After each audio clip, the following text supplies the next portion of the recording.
Very important announcement வந்து எஸ்பிஓலேருந்து வந்திருக்கு. நம்ம ஐடி ஆக்டிவேஷன் பற்றியும் அதே மாதிரி பிளான் எப்போ வரும் அப்படிங்கிற இன்ஃபர்மேஷனும் வித்ட்ரா பற்றியும் கொடுத்துருக்காங்க. சரிங்களா? ஸோ வெற்றிக்கான பாதை இந்த சேனலை பார்க்குற அனைத்து நல்ல உள்ளங்களுக்கும் நன்றி. மறக்காமல் நம்ம சேனலை சப்ஸ்கிரைப் பண்ணுங்கள். அதே மாதிரி உங்கள் ஃப்ரெண்ட்ஸ் அண்ட் ஃபேமிலிக்கும் ஷேர் பண்ணுங்கள். இந்த வீடியோவில் உங்களுடைய கருத்து எதுவாக இருந்தாலும் மறக்காமல் ஷேர் பண்ணுங்கள். ஸோ டிஸ்க்ளைமர், இந்த வீடியோவில் தெரிவிக்கக்கூடிய ஒவ்வொரு கருத்துக்களுமே என்னுடைய தனிப்பட்ட கருத்துக்களே, எஜுகேஷனல் பர்பஸுக்காக மட்டும்தான் இந்த வீடியோவை நான் வந்து உருவாக்கிக்கிறேன். வாங்க வீடியோக்குள்ளே போகலாம். ஸோ யாரெல்லாமே எஸ்பிஓவில் வந்து மெயில் பண்ணி உங்களோட ஐடி வந்து அன்பிளாக் ஆகிருக்கோ அவங்கெல்லாம் ஓப்பன் பண்ணி பார்த்தீங்கன்னா இந்த மாதிரி அக்செப்டா ரிஜெக்டா அப்படிங்கிற கான்செப்ட் அவங்க வந்து கொடுத்துருக்காங்க.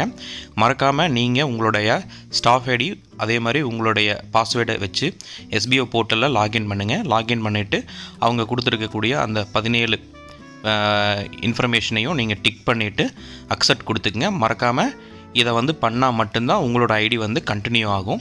நீங்கள் எதுவுமே பண்ணாமல் விட்டிங்கன்னா ஐடி கண்டினியூ ஆகாது.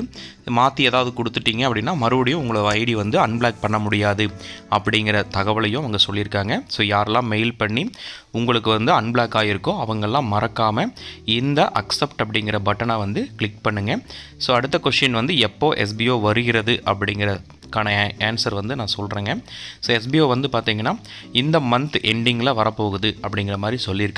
ஸோ அதாவது கம்மிங் சாட்டர்டே சண்டேலேருந்து நம்மளுக்கு எஸ்பிஓ வந்து ஓப்பன் ஆயிரும் அப்படிங்கிற இன்ஃபர்மேஷனும் கொடுத்துருக்காங்க. ஏன்னா அதுக்கான அப்ரூவல் வந்து கம்மிங் சண்டே ஆர் சாட்டர்டே வந்து நம்மளுக்கு இன்ஃபர்மேஷன் வந்துடும் அப்படிங்கிற இன்ஃபர்மேஷனையும் கொடுத்துருக்காங்க. சரிங்களா? ஸோ இப்போ எஸ்பிஓவில் வந்து நம்ம எந்த மாதிரியான ஒர்க்கெல்லாம் இருக்கும் அப்படிங்கிற இன்ஃபர்மேஷனையும் கொடுத்துருக்காங்க. நம்மளுக்கு அந்த பேமெண்ட்டெல்லாம் எப்போ வரும் அப்படிங்கிற இன்ஃபர்மேஷனையும் நம்மளுக்கு கொடுத்துட்டாங்க. சரிங்களா? ஸோ இதற்கான ஆடியோ வந்து பார்த்தீங்கன்னா ஒரு 10 ஆடியோ அவங்க கொடுத்துருக்காங்க. நான் அதில் வந்து ஷார்ட்டான இன்ஃபர்மேஷனை மட்டும்தான் நான் வந்து இந்த வீடியோவில் வந்து போட்டிருக்கேன். இல்லை அதை பற்றி முழுசாக தெரியணும்னு நினச்சிங்கன்னா எஸ்பிஓடைய நோட்டீஸ் போர்டை வாட்ச் பண்ணுங்கள். அப்போ தான் ஃபுல் இன்ஃபர்மேஷனே உங்களுக்கு கிடைக்கும். சரிங்களா? ஸோ இப்போ வந்து மெயில் வந்தவங்களுக்கு எல்லாருக்குமே இந்த ப்ராசஸை பண்ணிடுங்க. அடுத்தது பார்த்தீங்க அப்படின்னா அந்த ரீஃபண்டுக்கான இன்ஃபர்மேஷனை சொல்லியிருக்காங்க. இப்போ அந்த ரீஃபண்ட் அப்படிங்கிறது வந்து பார்த்தீங்க அப்படின்னா ஆல்ரெடி அவங்க வந்து ஒரு பர்டிகுலர் பர்சனுக்கு வந்து ரீஃபண்ட் வந்து கொடுத்துருக்காங்க. அவங்க இந்த மாதிரி மெயில் பண்ணியிருப்பாங்க. அவங்க அந்த கொடுத்துருக்க பிடிஎஃபை வந்து நீங்கள் டவுன்லோட் பண்ணி நீங்கள் அந்த ஃபார்ம்ஸை ஃபில் பண்ணி திரும்பவும் அவங்களுக்கு சப்மிட் பண்ணியிருப்பீங்க. அந்த பேமெண்ட் வந்து உங்களுக்கு கண்டிப்பாக கொடுத்துருப்பாங்க. சரிங்களா? இப்போ வந்து மறுபடியும் அந்த ப்ராசஸ் வந்து ஆரம்பிக்க போகிறாங்க. அதுவுமே இந்த மந்த் எண்டுக்கு அப்புறம் உங்களுக்கு ஆரம்பிக்கிறாங்க. சரிங்களா? அதாவது நெக்ஸ்ட் வீக்கிலிருந்து உங்களுக்கு அந்த பேமெண்ட் ரீஃபண்டுக்கான பேமெண்ட் வந்து கண்டிப்பாக கொடுத்துருவாங்க. அதே மாதிரி அந்த அக்செப்ட் கொடுக்காதவங்க ரிஜெக்ட் கொடுக்காதவங்க ஐடி பிளாக் ஆகிருக்கும். உங்களுக்கும் மெயில் வரும். அந்த மெயிலில் வந்து நீங்கள் பேமெண்ட் வந்து வாங்கிக்கிங்க அப்படிங்கிற இன்ஃபர்மேஷனும் உங்களுக்கு சொல்லியிருக்காங்க. ஸோ நீங்கள் அதுக்கான வெயிட் பண்ணுங்கள். நீங்கள் வந்து ரிஜெக்ட் பண்ணாதவங்களுக்கு பேமெண்ட்டு கண்டிப்பாக கொடுக்குறதுக்கான வாய்ப்பு இருக்குது. அடுத்தது வந்து பார்த்தீங்க அப்படின்னா நம்ம அந்த ஒர்க்கு வந்து நியூ பிளானை பற்றி என்ன சொல்ல போகிறாங்க அப்படின்னு பார்த்தீங்கன்னா இந்த பிளானுமே அவங்க வந்து ஒரு கன்க்ளூஷனுக்கு வந்துட்டாங்க. நியூ பிளான் வந்து இந்த சண்டேக்குள்ளே நம்மளுக்கு அனௌன்ஸ்மெண்ட் கொடுத்துருவாங்க. ஸோ நெக்ஸ்ட் வீக்குங்கும் போது நம்மளுக்கு அந்த நியூ பிளான் பற்றி தெரிஞ்சிடும்.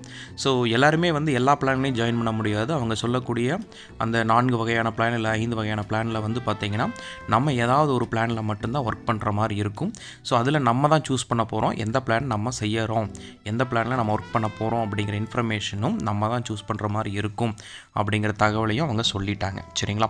ஸோ அந்த பிளான் வந்து எந்த மாதிரி இருக்கும் அப்படிங்கிறது வந்து இன்னுமே நம்ம அவங்க ப்ராப்பராக அவங்க கொடுக்கல. ஸோ அதனால் வெயிட் பண்ணுவோம்.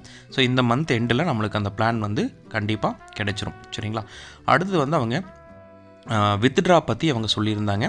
ஸோ இந்த வீக்கில் ஃப்ரைடேக்குள்ளே அவங்களுக்கு அந்த கன்ஃபர்மேஷன் லெட்டர் கிடச்சிருச்சு அப்படின்னா கண்டிப்பாக நம்மளுக்கு அந்த வித்ட்ரா ஆப்ஷனையும் ஓப்பன் பண்ணிடுவாங்க அப்படிங்கிற தகவலை சொல்லியிருக்காங்க. ஸோ ஒர்க்குமே அந்த வித்ட்ராக்காக தான் வெயிட் பண்ணுறாங்க. ஏன்னா அவங்க வித்ட்ரா வந்து ஃபுல்லாக 0 பேலன்ஸை வச்சு தான் அவங்க வந்து அக்கௌண்ட் ஓப்பன் பண்ணணும். அதே மாதிரி நம்ம பேமெண்ட் பண்ணதை வந்து வச்சுட்டு நம்மளால் ஒர்க் பண்ண முடியாது. அதாவது அவங்க வச்சுருக்கக்கூடிய பேலன்ஸை வந்து வச்சுட்டு புதுசாக வரக்கூடிய எஸ்பிஓ ப்ரைவேட் லிமிட்டடில் நம்ம ஒர்க் பண்ண முடியாது அப்படிங்கிற தகவல் சொல்லியிருக்காங்க. அதனால் கண்டிப்பாக ஒர்க் பண்ணுறதுக்கு முன்னாடி நம்மளோட வாலெட் எல்லாமே 0 பண்ணிடுவாங்க. 0விலிருந்து தான் நம்ம வந்து புதுசாக ஒர்க் பண்ணுற மாதிரி இருக்கும் அப்படிங்கிறத சொல்லியிருக்காங்க. ஸோ மோஸ்ட்லி இதெல்லாம் எப்போ வரும் அப்படிங்கிறத எதிர்பார்த்திங்க அப்படின்னா ஸோ நெக்ஸ்ட் வீக்கு மோஸ்ட்லி இதெல்லாமே வந்து இன்ஃபர்மேஷன் வந்துடும். ஸோ அவங்க வெயிட் பண்ணுறது வந்து கன்ஃபர்மேஷன் லெட்டருக்காக தான் வெயிட் பண்ணுறாங்க. ஸோ அதுவுமே இந்த வீக்குக்குள்ளே இந்த கம்மிங் சண்டேக்குள்ளே வந்துடும் அப்படிங்கிற தகவலையும் அவங்க கன்ஃபார்ம் பண்ணி சொல்லியிருக்காங்க. சரிங்களா? இப்போ வித்ட்ரா கொடுத்தாச்சு அப்படின்னா நம்மளுக்கு எப்போ பேமெண்ட் வரும் அப்படிங்கிற இன்ஃபர்மேஷனையும் அவங்க சொல்லியிருக்காங்க. ஸோ வித்ட்ரா கொடுத்த இந்த சண்டே நீங்கள் கொடுக்குறீங்க அப்படின்னா அதுலேருந்து மேக்ஸிமம் ஒரு 15 டேஸ்க்குள்ளே நம்மளுக்கு அந்த பேமெண்ட் வரக்கான வாய்ப்பு இருக்குது. சரிங்களா? அதாவது ₹1 கூட பாக்கி இல்லாமல் எல்லா பேமெண்ட்டையும் அவங்க கொடுக்க போகிறாங்க அப்படிங்கிற தகவலையும் சொல்லியிருக்காங்க. அடுத்தது பார்த்தீங்கன்னா இப்போது நிறைய பேர் ரீஃபண்ட் கேட்டிருந்தாங்க. ஸோ அந்த ரீஃபண்ட் வந்து யாரெல்லாம் லெட்டர் கொடுத்தாங்களோ அவங்களுக்கு எல்லாமே ரீஃபண்ட் ரெக்வஸ்ட் கொடுத்த எல்லாத்துக்குமே கிடைக்கும். அதே மாதிரி ஒர்க் பண்ணுறவங்களுக்கும் அந்த ரீஃபண்ட் வந்து கொடுக்குறேன்னு சொல்லியிருக்காங்க. ஸோ அது வந்து நம்மளுக்கு போனஸ் அமௌண்ட்டாக நம்மளுடைய வாலெட்லேயே ஆட் ஆகிக்கும். ஸோ நம்ம அதையும் வித்ட்ரா பண்ணி எடுத்துக்கலாம் அப்படிங்கிற சொல்லியிருக்காங்க. ஸோ அவங்களுடைய இது வந்து பார்த்திங்கன்னா 20% பக்கம் நம்மளுடைய சேலரியிலேருந்து டிடக்ஷன் பண்ணுற மாதிரி இருக்கும். சரிங்களா? அதில் வந்து ஜிஎஸ்டி கட்டுறது, அதே மாதிரி நம்மளுடைய டேக்ஸு, சரிங்களா, அட்மின் சார்ஜ், இது எல்லாமே மைனஸ் பண்ணுவாங்க.